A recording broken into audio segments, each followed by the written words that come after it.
Please join me in the salute to our flag. Ready, begin. I pledge allegiance to the flag of the United States of America and to the republic for which it stands, one nation, under God, indivisible, with liberty and justice for all.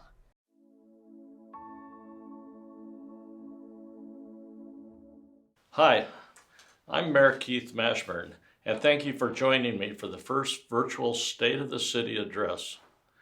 As with everything in the last year, we're doing things a little differently today. As a proud papa, I have to brag a little about my grandsons. Mason is 12, Jackson is 8, who you met just a few minutes ago during the Pledge of Allegiance. I can't believe how big they are, and I'm so proud that they wanted to lead the salute of our flag. I couldn't do this job without the support of my family, especially over this past year. Everything changed last March as the state issued a stay-at-home order. Businesses, schools, and even parks were closed.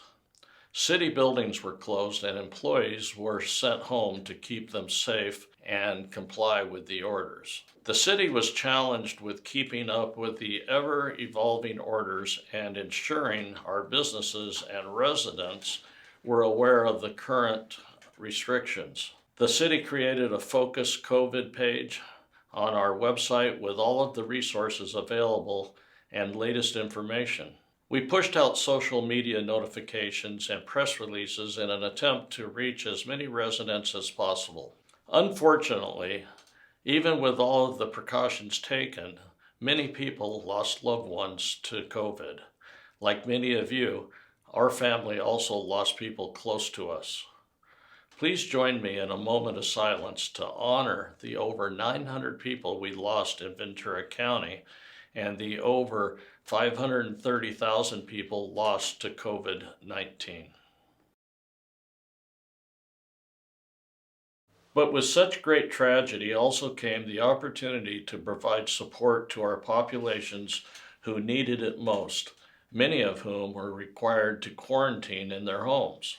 In March 2020, it became evident that the city's senior center needed to enhance its services to respond to the urgent changes affecting our community's seniors and to come together when we were being told to stay apart. The senior center became a hub where people came to support our seniors through engaging activities and fulfilling service opportunities. Since the senior center is a gathering place, the facility closed due to fears of COVID transmission. However, senior center team members, city staff, and volunteers responded to the closure and immediately redirected efforts to ensure that the nutritional needs of the most vulnerable seniors in our community were met. With the increased demand for meals the pandemic created and the shortage of volunteers due to stay-at-home orders, the city organization stepped up to help. Redeployed from their normal jobs, many of our employees were happy to hand out meals to the senior center, load the coolers with food, and deliver meals through the Meals on Wheels program. Tree trimmers, street maintenance team members, city managers, office staff, and more jumped right in to help. Through this joint effort, we have served a phenomenal number of meals to our vulnerable population. The on-site meals program is expected to serve 94,500 meals this year, up almost 325% when compared to last year, and the home delivered meals program saw a 25% increase. Collectively, the senior meals programs are projected to serve close to 143,000 meals in 2020-21, more than double the previous year. The Senior Center Share Program, which distributes weekly bags of groceries to eligible seniors, increased their distribution by almost 75% since the pandemic began. Even though the Senior Center remains closed, it continues to be a valuable resource to its patrons and provides information on food resources, the status of the pandemic, taxes, and connections to service providers offering resources for those who need them. The Senior Center doesn't do all of this alone and partners with other local organizations, including Rancho Simi Recreation and Parks District, Adventist Health Simi Valley, the Council on Aging, Senior Concerns, and many more. As a result, the center has been able to keep patrons engaged with virtual and outdoor classes and educational presentations such as chair yoga, book club, Zumba Gold, and more. All of this helps prevent various concerns facing the aging population, including loneliness and malnutrition. As the way forward from COVID is still murky, the staff at the Senior Center is planning events for 2021 with an abundance of caution, social distancing, including a drive-through Easter breakfast, drive-in bingo, outdoor art classes, virtual support groups, drive-through Thanksgiving Eve dinner, and a drive-in movie night at the Senior Center. COVID has had an impact on everything we know, from how we interact with our friends, to how we spend our free time, to how we learn and even recreate. Not to mention the impacts to small and large businesses.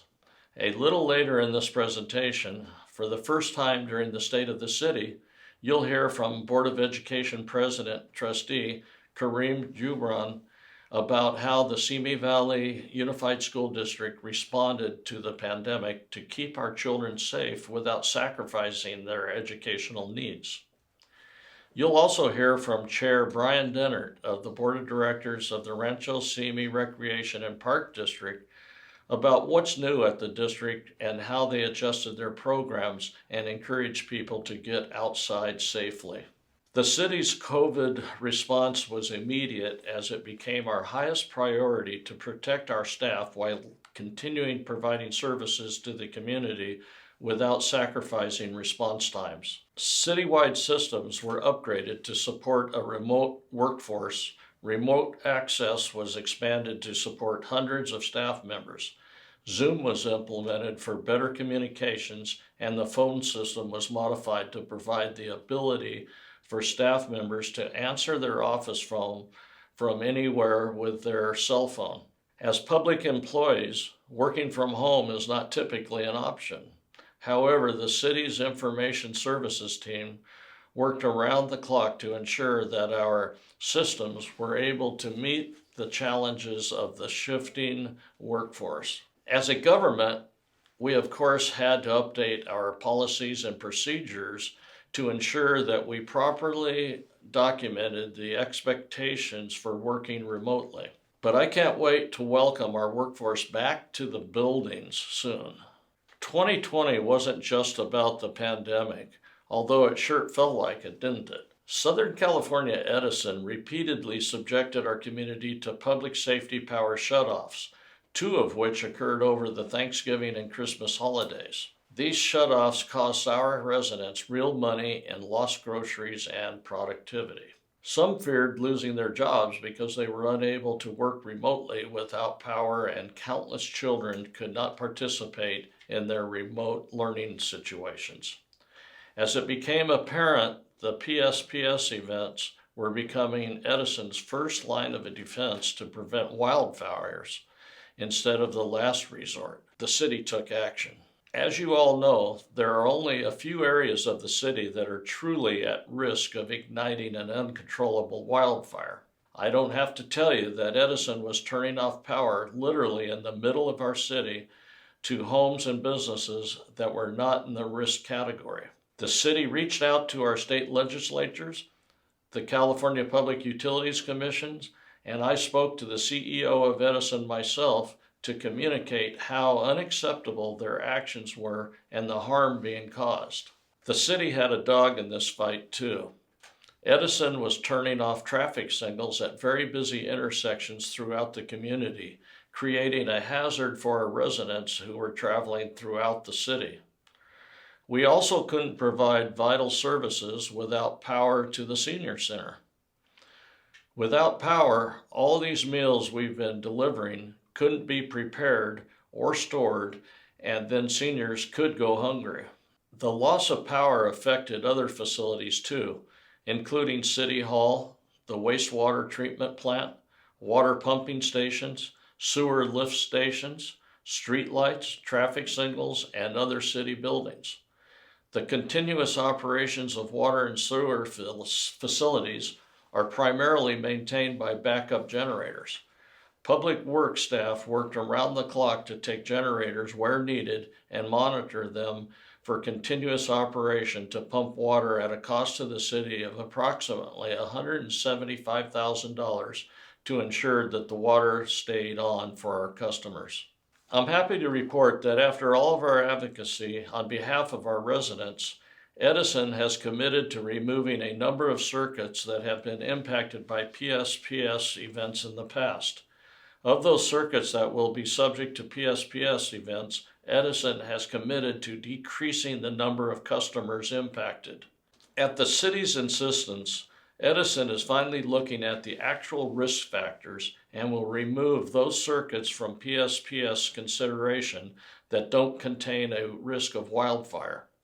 We also appreciate the efforts of the state representatives and officials at the California Public Utilities Commissions for recognizing how dangerous PSPS events are and calling for changes.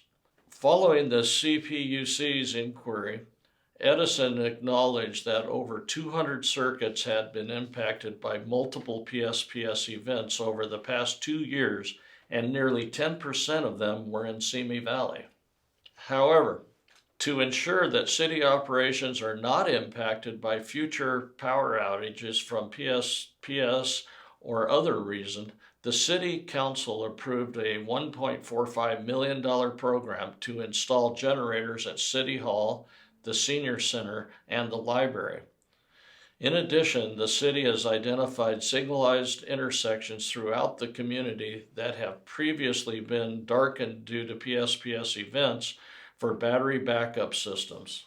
With Edison's recent announcement that many of the city circuits will no longer be impacted by PSPS events, we are reevaluating the intersections identified for the backup battery systems. The entire city organization went into emergency operations mode with the declaration of the pandemic last March. As a result, the City Council adopted an emergency resolution on March 16, 2020, and proclaimed a local emergency due to the COVID-19 pandemic. The Administrative Services Department played a key role in the city's emergency response to the pandemic. The department serves as the finance and logistics section in the Emergency Operations Center and ensured that the city was pursuing and receiving state and federal aid that the city was eligible for in response to the pandemic. The department also monitored the Coronavirus Aid, Relief, and Economic Security Act guidance and submitted reimbursable COVID-related expenditures with various granting agencies. EOC staff from the Environmental Services Department acquired PPEs through various resources to support ongoing citywide operations, protect our employees, and ensure no disruption to critical city services. The Customer Service Department was on the front lines during the pandemic, assisting residents who needed to defer payments on their water bills due to COVID job loss and other related impacts. From the onset, customer service put into place measures to ease the burden of those financially impacted while incorporating numerous safety protocols to keep the citizens as well as the city staff safe. The city's emergency resolution declared that no water service would be turned off for lack of payment. Additionally, all associated late fees and penalties would be waived for the duration of the emergency. The city didn't just stop with our water customers. Due to the extreme financial hardship for many, all collection actions were halted. In a typical year, the city hosts 3 blood drives, and COVID didn't slow us down. In fact, due to the pandemic, Vitalant requested a 4th drive. As a result of the 4 drives, a total of 110 units of blood were collected, which may have saved over 300 lives. The city's sound physical management is a point of pride for us. The city has repeatedly received annual recognition awards from outside independent organizations for responsible and professional financial budgeting, including the California Society of Municipal Finance Officers Excellence in Operational Budgeting for the past 31 consecutive years. This past year, the City Council adopted a structurally balanced budget with a conservative revenue projection in response to the unknown economic impact of the COVID-19 pandemic. Upon adopting the budget, we were uncertain of the financial impacts to come. But proactively, the City Council approved a COVID-19 recovery fund of $6 million to assist the city operations should the city finances be devastated by COVID. I am pleased to report that city staff accurately predicted the financial impacts of COVID, and the city's finances are within the adopted budget. But we are not out of the woods yet. The President just signed legislation to provide aid to local governments, including Simi Valley, to assist with revenue losses and to kickstart the local economy. During the brief closure of the City Hall lobby, all incoming documents dropped off or by mail were sanitized, including cash, before processing. When the lobby reopened to the public, this practice continued with the sanitizing of all incoming payments as well. Free masks were provided to walk-in customers who had forgotten a face mask. Plexiglass dividers were installed, and credit card processing terminals were altered to allow touchless processing. While other cities in Southern California prevented film production during the pandemic, the City of Simi Valley was quick to welcome it back in compliance with strict industry guidelines. 44 film permit applications were received since July of 2020 and were all processed via phone and email correspondence. Simi Valley continues to be a hub for filming in the Southern California area. With a simple permit process and rapid turnaround of film permit applications, location managers know they can get their film permits processed in as little as 24 hours. We follow the California Film Commission's best practices for film regulations and policies, so production companies know what to expect when they scout for film locations. Although the pandemic hit the entertainment industry hard, shutting down all productions from March to June of 2020, city staff was quick to put processes in place to assist the filming community when the state gave the green light to reopen. Staff worked diligently to ensure each permittee has a designated COVID-19 compliance officer on site and instructed the production team to follow the state's prevention protocols. Even though some areas in the Los Angeles basin saw a 50% reduction in filming days during 2020, Simi Valley's film activity restarted quickly, and the city saw only a 37% decrease in filming days. The future of filming in the city remained promising. Because Simi Valley has a great reputation as being film-friendly, the popularity of city streets, residential areas, commercial and industrial buildings continue to grow as a location for filming. And it certainly helps that Simi Valley is located within the TMZ, or the 30-mile zone. So when you watch television or movies and think you saw a Simi Valley location on the screen, you probably did. Mayans, SWAT, and a number of other popular shows keep coming back to film in Simi Valley. Realizing the magnitude of what the state's March 2020 stay-at-home orders meant for the city's business community, the City of Simi Valley, along with other Ventura County cities, partnered with the Economic Development Collaborative Ventura County, EDCVC, to find ways to mitigate the burden of business closure orders and the often confusing and changing criteria limitations for reopening. For years, the city has partnered with the EDCVC, leveraging their expertise to provide free assistance and resources to Simi Valley businesses. EDCVC has the expertise, and the city served as a conduit to connect businesses to the appropriate resources. With no end to the pandemic in sight, a collaborative effort between the city and the EDCVC to make the business community aware of the resources available became a priority. City staff went full court press and notified businesses through email blasts, social media, press releases, and print advertising in the acorn of the no-cost EDCVC webinars on a variety of topics, including the Paycheck Protection Program, Economic Injury Disaster Loans, the county's Business Assistant Grant, California Small Business Assistant Grant Program, and helping businesses secure unemployment benefits for their employees, as well as pandemic unemployment assistance for independent contractors. The EDC continues to host weekly, no-cost webinars for the Simi Valley business community, many in Spanish, and provide bilingual financial counseling services to all sizes of businesses.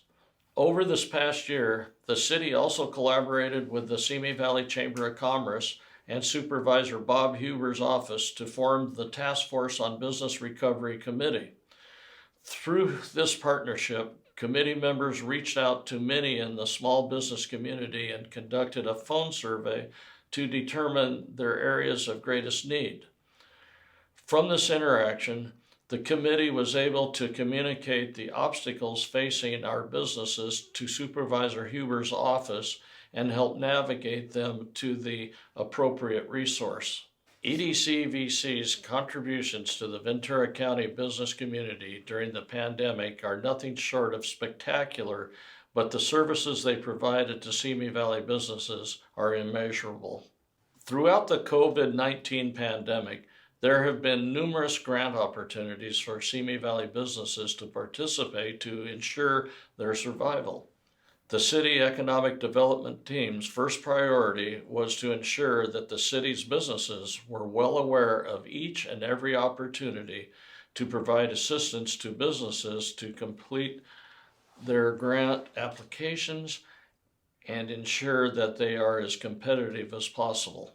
Early in the pandemic, the federal government created the Paycheck Protection Program, or PPP, making grants to businesses to help them stay in business and to keep their employees working to ensure Simi Valley businesses receive their fair share of the program. The city sent emails directly to Simi Valley businesses and posted across all of our social media platforms promoting the opportunity. The city also provided assistance to those businesses who needed support to participate. At the end of the day, 1,639 Simi Valley businesses received PPP loans under $150,000, totaling over $56 million, and another 278 businesses received PPP loans between $150,000 and $5 million. In June 2020, the County of Ventura launched a multi-million-dollar COVID-19 Economic Stabilization and Recovery Program aimed at providing relief to small businesses in Ventura County by making $5,000 grants to struggling businesses. To make sure Simi Valley businesses were well represented in the grant awards, the city made a major effort to push out information to the business community about grant opportunities. Multiple emails were sent to all Simi Valley business tax certificate holders to make them aware of the program and how to apply. City staff provided grant assistance to Simi Valley businesses, helping them to complete grant applications and ensuring that the applications were competitive. To help in this effort, the city modified its business tax website to allow Simi Valley businesses to download a copy of their current business tax certificate, a required document to apply for the county grant program. This strong effort resulted in 798 Simi Valley businesses receiving over $3.9 million in $5,000 grants from the County of Ventura's program, 21% of all grants awarded. The county is launching a second COVID-19 Business Assistant Grant Program to assist businesses and nonprofit organizations that did not receive a grant during the county's first program in 2020. Qualified businesses and nonprofit organizations may receive a $5,000 grant. Like before, the city will be there to support Simi Valley businesses in their grant application efforts. In addition to the county's business grant program, in September, the city approved its own program. The city received $335,622 in Community Development Block Grant COVID funding through the CARES Act to prepare, prevent, and respond to the pandemic. With that, the city established and administered two programs, the Small Business Grants and the Emergency Rental Assistance Program. The resulting effort has seen 16 businesses receive $5,000 grants to help them through their recovery. In May 2020, the state modified the rules for restaurants to serve indoors. As a result, restaurants were allowed to operate at a significantly reduced capacity indoors, but could operate outdoors with no restrictions. To help our restaurants so they could continue serving the most customers, Simi Valley was the first city in the county to allow for the expansion of outdoor dining, allowing our restaurants to expand their operations outdoors. This no-cost permit has become widely successful. So successful that the city is working on changes to our code to allow these expanded dining opportunities to be permanent. And in July 2020, when the state again changed the rules forcing many businesses to close their indoor operations, the city stepped up and was among the first in Ventura County to allow gyms, fitness studios, nail and hair salons, and many other businesses to operate outside in parking lots, on sidewalks, and other outdoor areas. These no-cost permits have proven to be effective during the pandemic, allowing businesses that would have closed under the state's restrictions to remain open, keeping our businesses operating and our residents working. Representatives of the city regularly meet with businesses, retailers, and restaurants to bring them to the Simi Valley community. Just before and even during a pandemic, the city was able to welcome several businesses. We have been chasing them for years, and now Hobby Lobby has crafted a lease and opened a store on Cochran Street at Sycamore Drive. Planet Fitness has muscled their way to Simi Valley and is ready to open next to Hobby Lobby. Unfortunately, their opening was delayed due to the state rules on gyms operating indoors. Known as Hollywood's go-to guy for firearms training, Terran Tactical locked and loaded a location in Simi Valley to open an online-only firearms store. To ensure next-day delivery, Amazon unpacked a 211,000 square foot state-of-the-art distribution center in a brand new building on Tapple Canyon Road at Royal Avenue, providing over 250 jobs feeding our online shopping addiction. For outdoor enthusiasts, 511 Tactical can make sure you are dressed for the occasion and any outdoor adventure, and Tesla is electrifying the community by opening a supercharger station in Simi Valley, feeding hungry Teslas that are traveling to and through Ventura County. And let's not forget some of the businesses that opened just before the pandemic hit. Boot Barn sized up their options and opened a store in Simi Valley in the Simi at the Plaza Shopping Center. El Capitan Grill brought their fresh Mex and seafood concept to the Simi Valley at a location next to Green Acres. And Marie's Cafe brought their Asian French fusion menu to a location on Los Angeles Avenue next to Stater Brothers. California Car Cover, a distributor and manufacturer of automotive accessories and cleaning products, relocated here from the Chatsworth area, wrapping up a location on Surveyor Street. These businesses are wonderful additions to the community, and there is so much more on the horizon.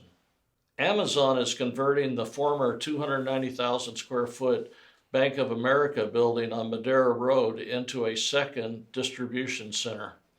This project will provide another 250 jobs in Simi Valley, Some of those jobs will provide part-time work for residents that may be caring for school-aged children. Another former Bank of America building, the one at Los Angeles Avenue and Tapple Canyon Road, will be demolished, and in its place will be 5 industrial buildings totaling over 350,000 square feet of space. This new development will provide the opportunity to bring many new employees to Simi Valley and could provide another 400 jobs for our residents. The developer is moving at a fast pace to finish a new 70,000 square foot industrial project on Cochran Street to the former home of the Simi Valley School District. This new project includes smaller industrial spaces that will be available for sale, a product that is needed in our community. Even at 50% completion, the project is already close to 50% full. The owner of the vacant land on Easy Street near Madera Road is ready to start grading on their 509,000 square foot of industrial space. Like the project on Los Angeles Avenue and Tapple Canyon Road, this project will include multiple buildings of various sizes and could provide over 1,000 new jobs. The developer that owns a 5-acre property on West Hills Court is ready to start grading on their 61,000 square foot industrial building. Already attracting tenants, this building can be divided to provide locations for multiple tenants. Over the last 18 months, the city has regularly been receiving calls from businesses located outside the city looking to relocate here. Unfortunately, the problem has been a lack of available buildings for them to occupy. All of these projects I just mentioned will provide much needed inventory, allowing the city to aggressively work to bring businesses and job opportunities to Simi Valley. We can't have a state of the city without discussing the Simi Valley Town Center. Just prior to COVID-19's grip, the Town Center was poised to sign a number of new tenants, and the owners were preparing plans to redevelop the property. The resulting pandemic put many plans on hold, both by the owners and the tenants. But I can assure you that the city continues to have dialogue with the owners of the Town Center about their plans to reimagine the property into something that we can all be proud of. I probably don't have to tell you that the pandemic has dramatically changed how America shops. Because of the pandemic and people being concerned about gathering in groups, more people have and will continue to turn to online shopping in the future. Online shopping is an incredible convenience, but there are some real repercussions for the businesses in our community. Our local businesses support our local youth sports leagues or service clubs. The more we shop online, the more challenging it is for our brick and mortar stores to compete. It also affects the city. When you buy something taxable in a store in Simi Valley, the city receives its full share of the sales tax you pay. However, when you shop online, the city only receives about 10 to 15% of the sales tax paid. Going forward, this decrease will have a significant impact on the city and its services. While we have always said, shop Simi Valley first, now it means even more to give your local businesses the first shot at filling your shopping needs. Everything as we know it changed during the pandemic, from how we shopped to how we saw movies. The city processed 12 special permits for various drive-in style events, which evoked an air of nostalgia and provided a much-needed night out for residents with cabin fever.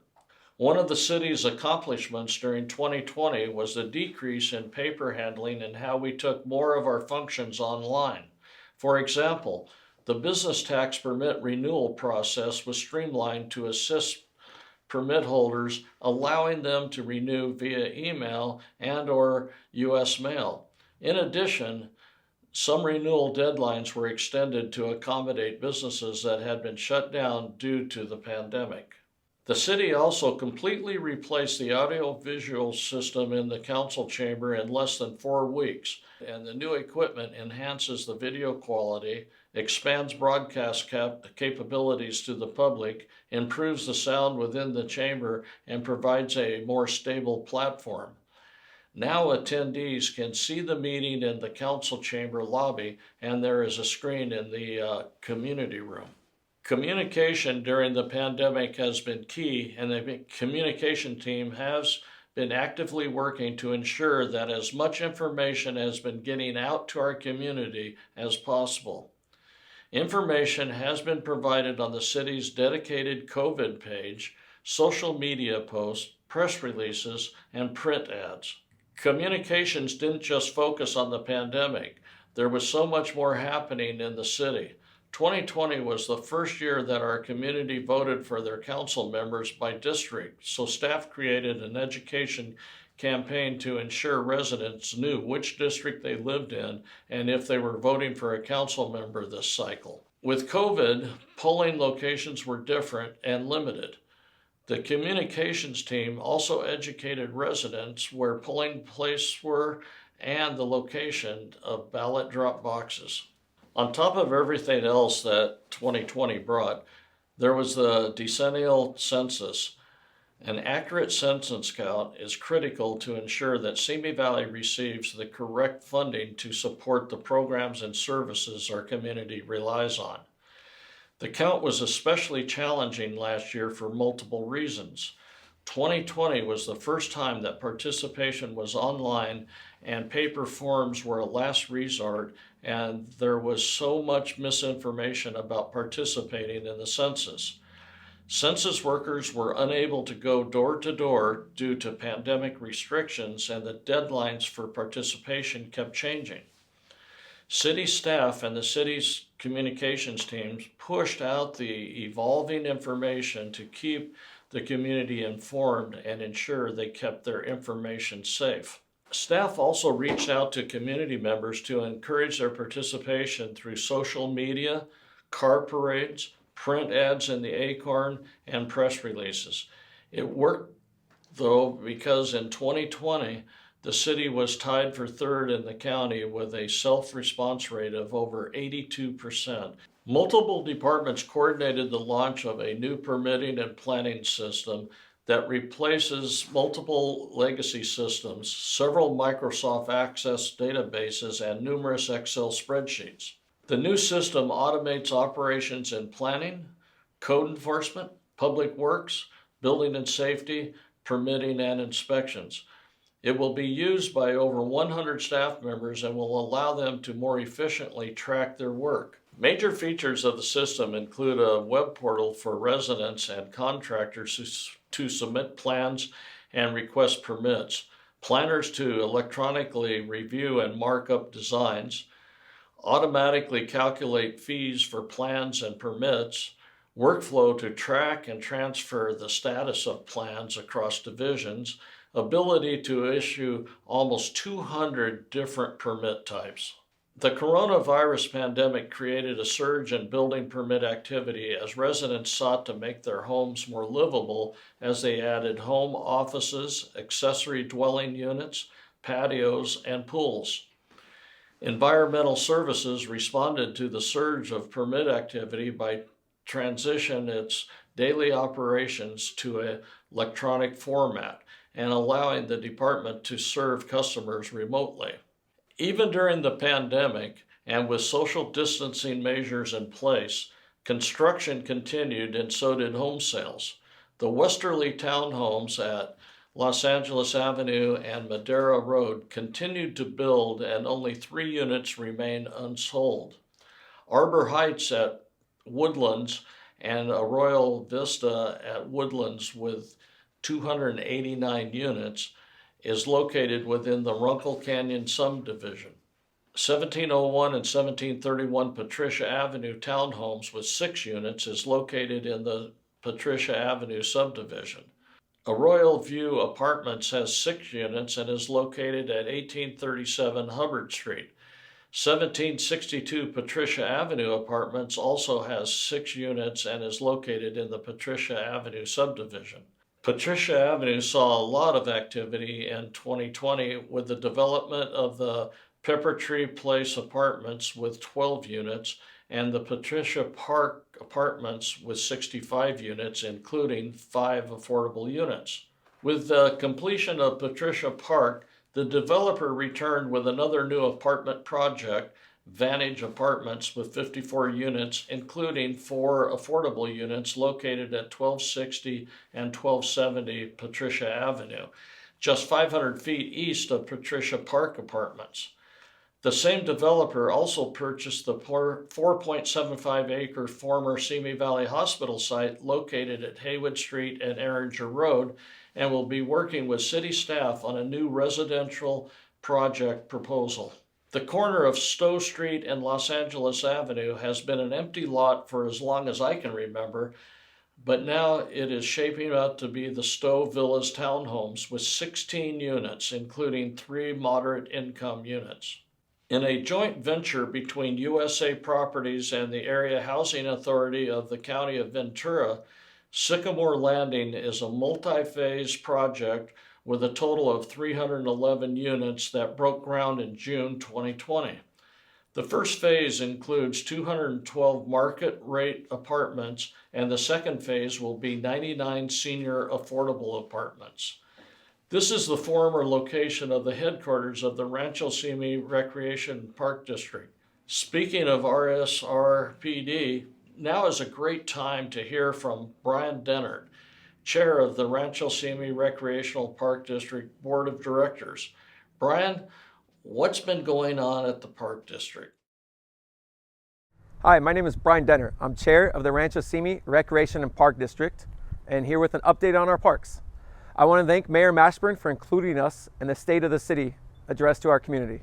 I appreciate being able to do that on behalf of the board, including Vice Chair Kate O'Brien, Directors Elaine Freeman, Ed Obla, and Josh Gray. The Park District was created in 1961 and has 133 square miles in it. There's 146,000 people served in Simi Valley and Oak Park. We offer recreation for all ages, from childcare to senior programs. Included are 51 parks, 2 dog parks, 2 equestrian centers, 3 disc golf courses, 2 golf courses, a community pool, after-school clubs, 80 miles of trails, and 8,000 acres of open space. An update on our response to coronavirus and how it's impacted our operations. We've maintained safe parks. We've kept our parks open, including the bathrooms, and had excellent activities for our community. Our parks have stayed open to operate and offer healthy outdoor recreation for our community, because biking and hiking have never been more popular. We want to thank our maintenance crews for all their extra work and being able to keep our parks open for our community. We've also created a new partnership with the school district specifically for what we call our PAL program, our Play and Learn, for the children of essential workers, where they have a place to go during the day, but they could Zoom or connect with their teachers. We've offered virtual programs including yoga, karate, Zumba, gymnastics, golf, pickleball, tennis, all online. And we've been able to do that for the last year. Our golf courses have never been more popular. With restrictions on other activities, we have record numbers of golfers at Simi and Sinaloa golfing. Our meetings are now online. They're both live streamed and recorded to add transparency and the ability for the public to participate. Thank you to Director Ed Obla for bringing that to our attention. Our budget's been impacted by the shutdowns and restrictions by $4 million in the last year. But I'm proud to say we've been able to remain financially stable with a balanced budget. With record numbers of park users, our park rangers have been working extra. And if you see them out there, wave to them. If you have kids with you, go get a sticker. They'll give you one. I want to thank our partners with the Simi Valley Police Department and their officers for working with our park rangers and keeping our parks safe. I want to tell you about some new things that we've done in the last year. Because of the restrictions, we couldn't have a large public gathering, so we did a virtual Veterans Day event. Alamo Canyon, which is between Simi Valley and Moore Park, is open to the public. The skate plaza is opened. We did a pollinator bio blitz to teach the importance of pollinators in our community. We had our inaugural Martin Luther King Day of Service, where people volunteered in our parks, and the calling house is completed at Strathern Park. Lastly, we have a new trail guide out. It's on our website, and there's going to be printed copies of it for 27 trails. Looking forward to the next year. We're excited that sports leagues are coming back for kids and adults to get out exercising and playing. Our after-school clubs at our 11 sites, we're looking forward to opening them back up. We want to open soon our indoor and outdoor classes.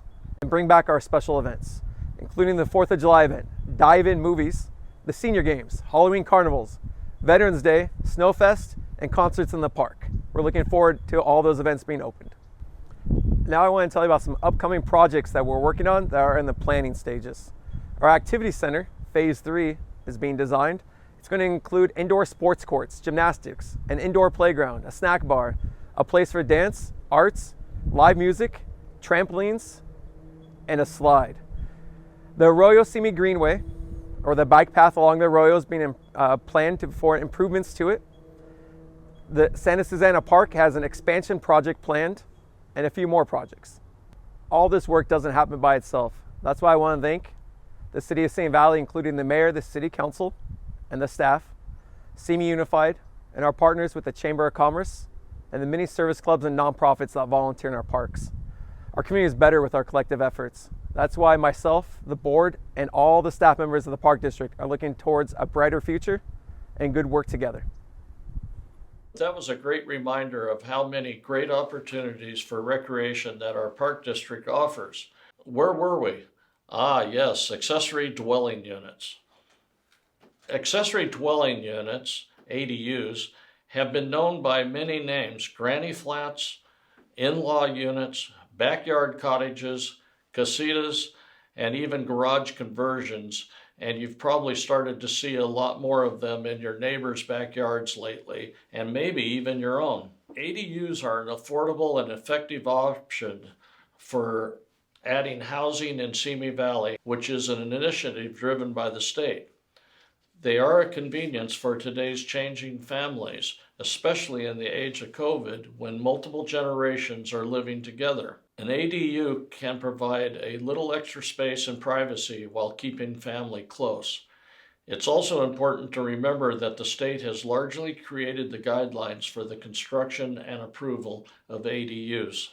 In 2020, Environmental Services processed over 1 million square feet of industrial, office, warehouse, and business parks that attract employers and higher paying jobs.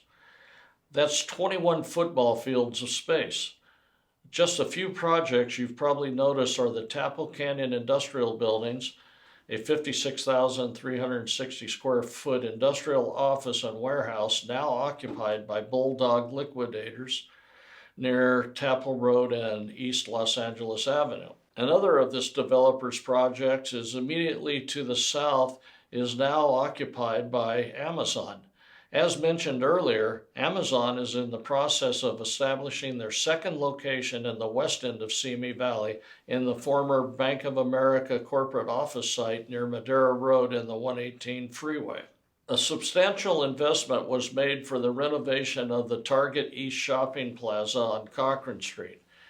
You've also probably noticed the major refurbishment of the entire Griffin Shopping Center located at Cochran Street and Tapple Canyon with a $4.34 million investment. This modern makeover includes the expansion of the shopping center to include a new 102-bed assisted living community, Veranita of Simi Valley Senior Living Center, that is still under construction. There are two other recently completed senior assisted living facilities.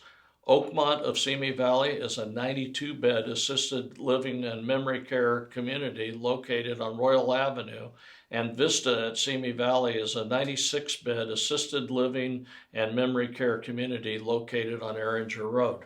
As seniors choose independent or assisted living facilities and move out of their single-family homes, townhouses, or condos, this housing becomes available for new buyers looking to purchase their first home or an upgrade for growing families. 2021 is shaping up to be busy with all the approved and pending projects with entitlements ready for construction, including proposed projects that are currently in review. Beyond development projects, Environmental Services had a busy year at the public counter, assisting over 9,000 customers, serving our community in person, over the phone, via email, and the internet. Building and Safety issued over 5,000 building permits, approved over 1,500 construction plans, and conducted over 20,000 building inspections. Even during the pandemic, building inspectors were on the front line daily to ensure the safety of our residential, commercial, and industrial buildings. In 2020, code enforcement served as business ambassadors on behalf of the County of Ventura and assisted nearly 2,000 businesses with their VC reopens, registrations, and COVID-19 prevention plan requirements. Code enforcement also provided frontline community outreach and education related to COVID-19 concerns to thousands of residents and members of the business community. The team shifted their enforcement posture to focus on the issues of greatest concern related to health and safety and maintain cooperative community relations, resulting in voluntary compliance of lesser violations. Code enforcement continues to be sensitive to the effects of COVID-19 on the community as a whole and responding to those needs. Planning issued over 800 over-the-counter approvals, including zoning clearances, sign permits, and temporary use permits. Although the counter was closed for a portion of the year, that didn't stop planning staff from working with applicants by email and over the phone to review submittals and issue permits. They issued over 50 COVID temporary use permits for outdoor activities, over 5,550 business tax certificates, over 350 home occupation permits, and approved over 25 administrative actions for various permits through the city's development review process streamlining. Lastly, the department issued approximately $190,000 in loans to assist low-income households with deferred home rehabilitation and allocated $45,000 to the Samaritan Center for homelessness assistance. The city was awarded a total of $810,000 in state SB2 and LEAP grants designated for planning and technical assistance to help address California's critical housing needs. The City Council has authorized this grant money to fund programs comprised of key projects and necessary tools to assist in the city's ongoing compliance with its housing element and state regulations related to housing production and affordability. The housing element is underway now, and I encourage you to get involved. It's on the agenda at tomorrow night's Planning Commission. Between the pandemic and the Public Safety Power Shutoff, PSPS, 2020 was a challenging year for the Public Works Department. Regardless of the circumstances, Public Works, Waterworks, Sanitation, and Maintenance divisions continued to provide vital, everyday services to the residents and businesses of Simi Valley. This includes providing safe drinking water, continuous operation of the wastewater treatment plant and sewer system, and maintenance of streets, landscape, and public buildings. Even in the pandemic, armed with masks, sanitizer, and disinfecting wipes, Public Works staff came to work every day to provide these services. City protocols requiring mask wearing and social distancing of employees were closely monitored, and special precautions were taken, including extra disinfecting, cleaning in the city buildings, both in public and employee areas and in city vehicles. The Public Works Transit Division continued to provide public transportation throughout the city. The buses and vans maintained full operation and implemented several pandemic-related changes, including free fares, riders entering and exiting the buses by the rear door only, requiring masks on buses and vans, installing shields for the protection of the drivers, and extra interior bus cleaning. The city provides a school crossing guard program, so when the school district reestablished in-person classes for some elementary students, the Public Works crossing guards were there to walk students back to school. The school district had their hands full this past year. Kareem, why don't you tell us how the school district responded to the pandemic to keep our kids learning? Good evening, Simi Valley. My name is Kareem Jubran. I'm the school board president at Simi Valley Unified School District. As a product of Simi Schools, it's been quite a journey to get to this point. A little bit about what the school board does is we're the policy setting mechanism for the district. We're elected trustees by area, which is a more recent change. And we set the vision and the policy of where we want to go as a school district as a group. There's 5 of us. One of our most important roles is to select and employ the superintendent who leads the district directly. And he happens to be sitting right next to me, Dr. Jason Peplinski. Thank you. Yes, and as President Jubran mentioned, the school board does set the policy that they would like to see go forth in our district. And then it's up to me and my staff to make sure that that policy is carried out. And as all of you know, we have 28 schools in our district, and we are currently working in a pandemic. The social distancing piece we've gotten very good at, but it is a very good relationship that we share between our school board and our staff, and we're very appreciative at this time to have such a good working relationship with them. And I know we take very seriously the responsibility that we have as an institution to be the public education option in our community. There is a lot of good news on the horizon, it looks like, and we really hope for a return to some normalcy in the near future, with more from Dr. Peplinski if you want to address that. Yeah, and as our community may or may not know, we've had students on campus as early as October of this past fall. So we were one of the first districts to actually return our elementary students to campus. And unfortunately, we're caught in a weird policy change at the state level that prohibited us from bringing back middle school or high school students before winter break. And we are very excited that on the day of this presentation, students are beginning to return to our middle school and high school campuses. And we are aiming for a return for all the students who have chosen to return to in-person learning in our middle schools and high schools to happen the week before spring break.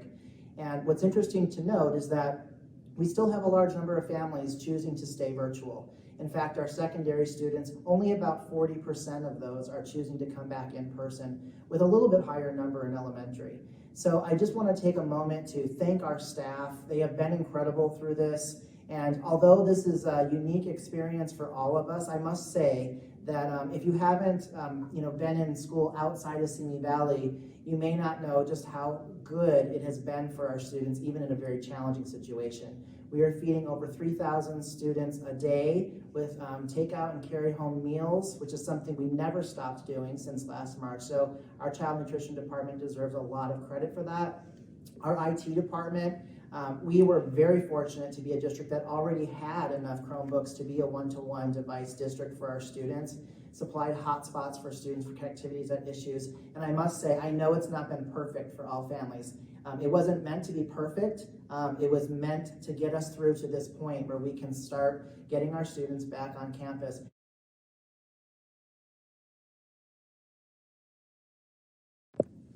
Wanted to take this opportunity to thank the community for the passage of the Measure X School Improvement Bond, which is a general obligation bond for the amount of $239 million, and with state matching funds, there'll be nearly $300 million worth of funding that improves our schools. And as a school board, we have to act as a fiduciary to steward all that money and make sure that it's implemented in an appropriate way. So that includes things as classroom modernization, curb appeal projects, which increase the pride that the community has in our schools, and a number of things, including infrastructure that affect the educational environment of all of our students. We're also enhancing our performance spaces for all of our students and increasing security measures too, as we know that this became a priority recently in public schools, and we are doing all we can do to make our campuses, which are built in this beautiful 60s style, to be as secure as they can from an open concept without losing the identity of our schools, but also making sure that they're safe for our students.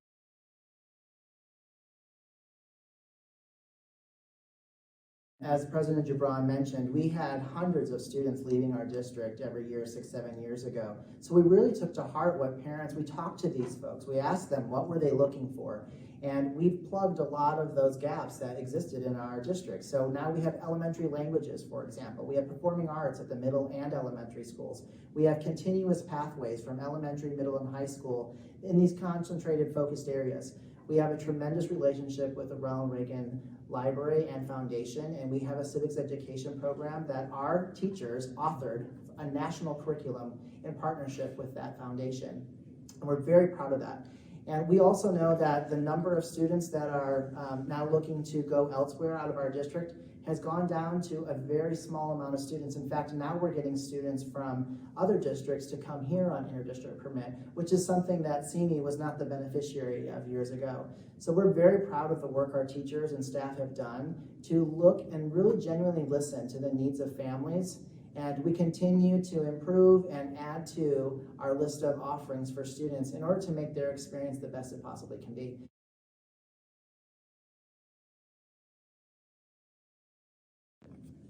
We're appreciative of the opportunity of being a part of the state of the city here.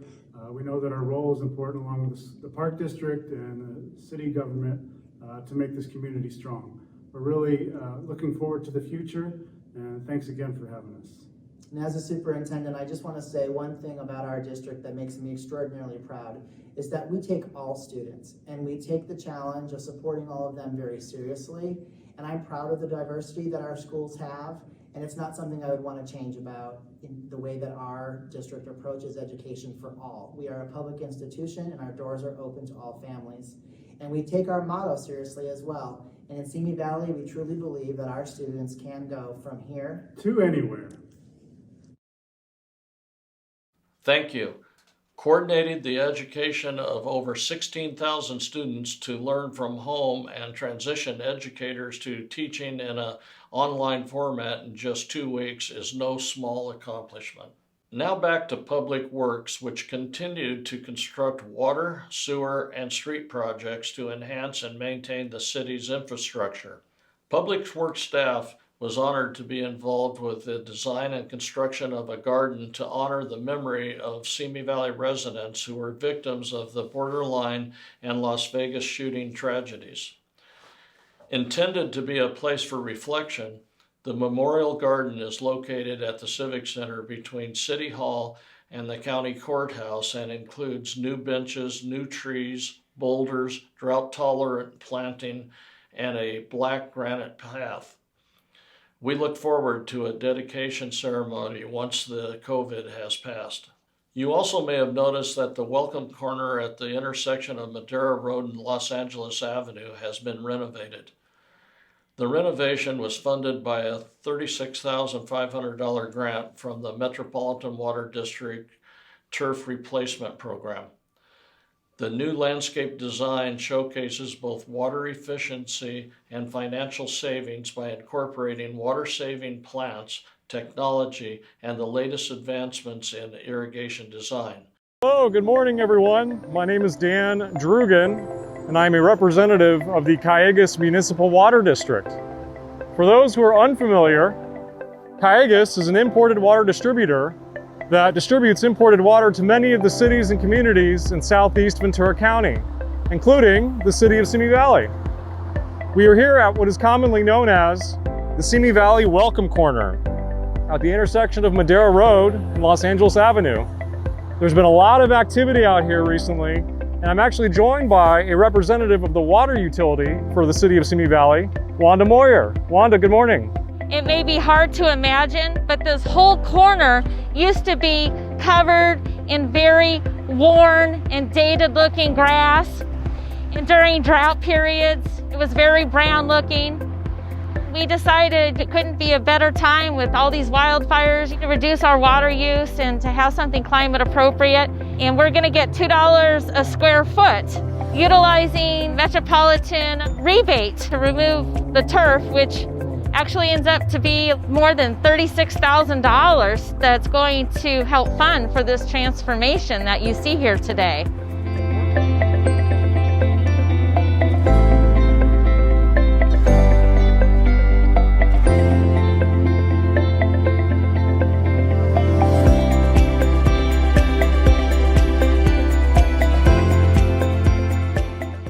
The city is grateful to its partners for their support of this project.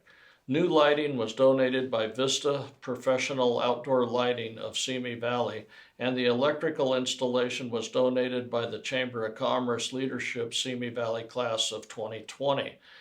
Caligas Water District donated professional videography showcasing the landscape transformation and lighting installation. And Vinco Western, the city's landscape contractor, donated time and materials. As 2021 continues to unfold, the Public Works Department is looking forward to the return of some level of normalcy. Even though Public Works operations were maintained in 2020, the impact of the pandemic and the PSPS events affected everyone in the department. A discussion of 2020 wouldn't be complete without addressing the challenges that it brought to the city's police department and for the law enforcement profession across our country. Nevertheless, Police Chief David Livingston and Deputy Chief Bob Brill were fortunate to have a great team of dedicated officers, professional staff, and excellent leaders throughout the department to help navigate the challenges that 2020 brought. In February, before the World Health Organization declared COVID-19 a pandemic, the department's command staff began monitoring the global outbreak and put together a detailed operations plan to anticipate staffing shortages that would result from a local outbreak. The Bureau commanders began assessing the personal protective equipment requirements and equipped each officer and patrol car with face masks, gowns, gloves, and hand sanitizer. Once the first local cases appeared and COVID-19 was declared a global pandemic, the department modified its response protocol to reduce contact between officers and members of the public to only those incidents that required direct emergency police response. The department also designated officers as exposure control experts, and using the temporary holding facility, built one of the county's first COVID-19 decontamination centers where police officers or employees exposed to COVID could undergo complete decontamination to include cleaning and putting their vehicles back in service. As a result of its proactive planning, preparation, and implementation, the department had and continues to have one of the lowest rates of COVID in the entire county. On June 6, 2020, as Black Lives Matter protests, marches, and events spread through the country, Simi Valley had its own peaceful Black Lives Matter march with over 2,000 community members. The department did an excellent job of coordinating with the organizers ahead of the event and managing the event of the day. I am pleased to say that Chief Livingstone was a leader in making positive policy changes and was the first department in the county to universally ban the carotid restraint hold. To enhance accessibility to the department, the chief implemented police community forums and has held 2 so far. These forums have tackled the department's hiring process and complaint and discipline process and are held on a quarterly basis. The chief and his staff regularly meet with a variety of local groups interested in ensuring that our department remains at the forefront of professional law enforcement service. The department is continuing to hire a diverse group of young officers that reflect the diversity in our community. Over the last 2 years, the department has hired more female, Asian, Latino, and African American officers than at any other point in its history, and we anticipate this to continue in 2021. And I am pleased to report that our officers speak a variety of languages, including Spanish, Mandarin, Chinese, and Tagalog. Unfortunately, Part 1 crime increased 10.96% in 2020 from 2019, or a total of 147 more crimes than the previous year, which, to be fair, was the city's lowest crime rate ever recorded. The biggest increase was in auto theft, which is due to the rise across Southern California in the theft of catalytic converters. Simi PD made several arrests and caught suspects in the act of committing these crimes, but it is such a prolific enterprise that there are multiple crews in the region prying on all of our local communities. Robbery and burglary crimes dropped significantly while aggravated assaults went up. This is most likely because of the pandemic and the number of people staying home. Most of the violence was between people who knew each other. Sadly, there were 3 homicides in 2020. However, the department solved these heinous crimes and arrested the suspects, who are all now awaiting trial. Our hearts go out to the families of the victims. Looking ahead to 2021, the police department is continuing to remain vigilant in protecting its staff from COVID-19. New operational changes are in the works, and we look forward to emerging from the pandemic and returning to personal engagement with our community. The police department consistently seeks ways to reduce crime in the community. One strategy is the addition of personnel to the Special Enforcement Bureau to help address alcohol beverage control violations and increase the enforcement of crimes linked to human trafficking. I am proud to share that Simi Valley is the first police department in the county to have a mental health detective who works proactively with our social service partners to find long-term solutions and treatment for those in crisis. In addition, all of Simi Valley PD officers attend crisis intervention training, which teaches them to use verbal skills to de-escalate situations and to deal effectively with persons suffering from mental health emergencies. The department also continues to work with our homeless and vulnerable populations, looking for longer-term solutions by re-engaging them with social services for assistance. Addressing the needs of the city's homeless population was a priority this past year, especially with the hardships placed on many individuals and families during the pandemic. The city secured over $290,000 to provide homeless prevention and rapid rehousing to the most vulnerable within the community through the state's permanent local housing allocation funded by real estate transaction fees. While the funding has not yet been received, the city will be seeking a provider to provide case management and manage a rental assistant component. The city continued its financial support of the Free Clinic of Simi Valley's Multi-Services Center through the city's Community Projects Grant Program, funded by Waste Management. And in December of 2020, the city launched the Safe Park program in partnership with the United Methodist Church of Simi Valley and the Samaritan Center. While there has been limited participation in the program, the city is grateful to its partners who made the program a reality. With the closure of the Cultural Arts Center due to COVID-19 in March of 2020, the center knew how important it was to find a way to continue provide arts programming to the community. In order to reach our patrons, we launched a new virtual platform, the Simi Valley Virtual Arts Center. This allowed the center to continue providing quality entertainment options to the community. The Virtual Arts Center hosted craft and gift fairs, which benefited the Share the Arts program and supported local artisans. A Dia de los Muertos festival celebration, Elf the Musical. Virtual gallery showings included LA photographer John Naphtali Allen's showcase of travel, landscape, architecture, and fashion photography, and the Simi Valley Youth Council's Suicide Awareness Art Show. On the horizon for the Virtual Arts Center is the Virtual Multicultural Festival, presented in partnership with the Simi Valley Youth Council from April 10th through May 31st. Celebrating the cultural diversity and rich heritage of Simi Valley. Another virtual photography exhibit by Los Angeles-based travel, architecture, and event photographer John Naphtali Allen, a virtual storytelling series featuring local storytellers sharing their experiences in the community, a diversity series for celebrating the diversity of our community.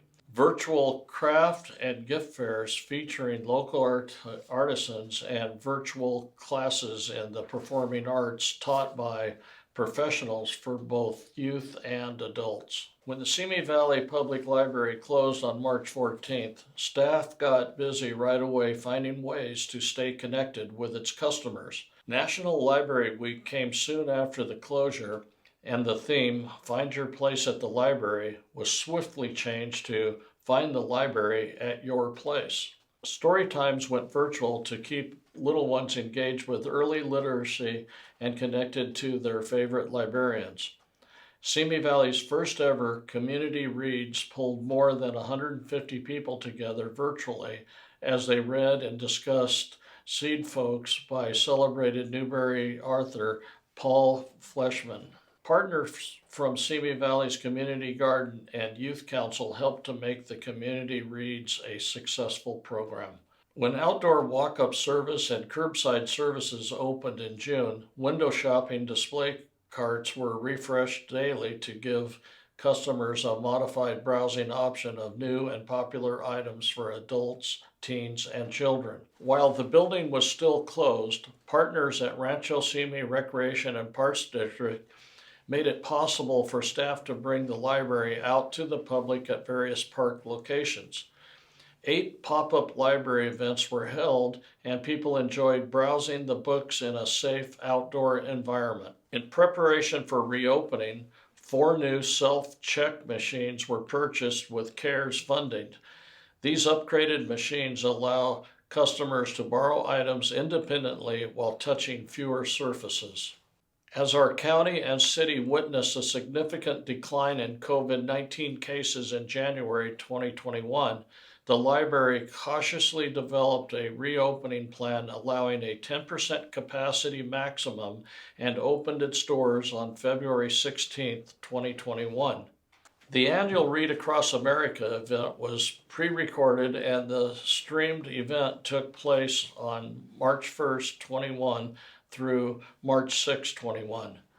On Thursday, March 12, 2020, the Youth Council held its annual summit at the Rancho Simi Recreation and Park District's Activity Center. Little did they know that it would be the last day students would be allowed to be together at a gathering. At the start of the pandemic, the Youth Council jumped into action to keep youth engaged and connected during mandatory stay-at-home orders.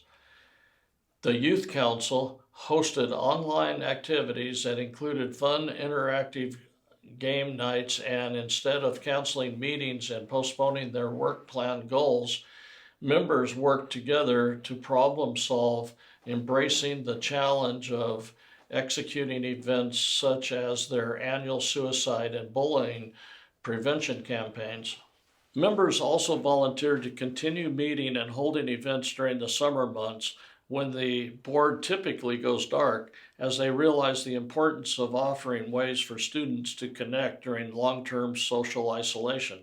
During the pandemic, they have successfully worked on events and projects with the Simi Valley Police Department, Simi Valley Public Library, Simi Valley Unified School District, Ventura County Office of Education, and Ventura County Public Health. 2021 is shaping up to keep the Youth Council busy. The Youth Council just launched their YouTube channel with the premiere release of their first video podcast with an in-depth discussion with recent Youth Council alumni that are currently attending UC Berkeley, UCLA, and USC on the college application and scholarship process, a student perspective. They will be hosting an interactive virtual event to educate students on the dangers of vaping with the Simi Valley Unified School District and Bright, formerly known as Straight Up, Ventura County. They will also be hosting their 3rd annual Simi Valley Talent Show and a virtual event mashup of their annual Youth Summit and Youth Town Hall. At the start of the pandemic, the Youth Employment Service, YES, Advisory Board had been to one of the district's 4 high schools to present the interview skills workshop to 10th grade students. When it became clear that students wouldn't be back on campus, the board switched gears to provide virtual job readiness programming. They created a video of the interview skills workshop with board members leading sections of the workshop. Though their 2020 annual Job and Career Expo was canceled, the board has been working on hosting a week-long virtual job and career expo set to kick off on April 24th. The board undertook a needs assessment that included a survey and focus groups of both job seekers and local businesses. The result was a video content committee that will develop 2 new training modules, virtual interviewing and COVID-19 basics. In 2017, the YES Advisory Board partnered with the Simi Valley Chamber to create Startup Simi Valley, a business incubator which held 2 virtual Inspire Entrepreneurship Speaker Series events during this past year. The board has a virtual retreat plan to focus on the needs in the community, vision and path for the committee, and will host a citywide lemonade day to promote the spirit of entrepreneurism among the city's youth, and a startup weekend. Thanks for joining me for the 2021 State of the City. As you heard, while 2020 provided challenges, we triumphed, and we are looking forward to 2021 with hope for what's to come. I want to thank Mr. Dennert and Mr. Jubran for joining me tonight, bringing together our respective agencies that serve you and make Simi Valley the amazing place it is. We are truly blessed to have a community that cares for each other and for the good of all.